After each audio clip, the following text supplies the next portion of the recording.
hatchback yang paling laju di dunia guys. Sambung juga unboxing untuk rim Jepun yang baru sampai ke Dewan Cina. Okey, kali ini untuk hatchback yang paling powerful di dunia. Apa itu? A45S yang terbaru guys.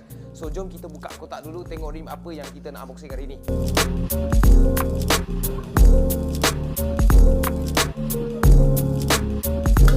Inilah rupa rimnya, rim G025 buatan Jepun, quality forge. Okey, Wan Cina dah pernah unboxing untuk kereta Mercedes, Audi atau Volkswagen, tetapi offset untuk A45S memang tak sama. Okey, spek dia adalah 19x8,5 jj. Depan ni memang sama, tetapi offset dia 35. Macam terkeluar kan? Tapi ini adalah khas untuk A45S. Kenapa? Sebab dia wide body. Okey. So kita boleh nampak rim G025 ni sangat cantik. Memang underrated lah design dia. Banyak orang pasang tetapi banyak juga orang tak tahu tentang model ini. Okey, memang sangat cantik. 5 spoke.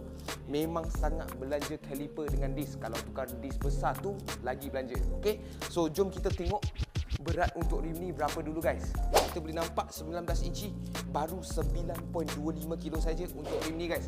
Memang sangat ringan. Inilah rupa selepas pasang cap. Sebab hari tu Wan Cina review tak pasang cap. Ini kita pasang cap bagi korang nampak.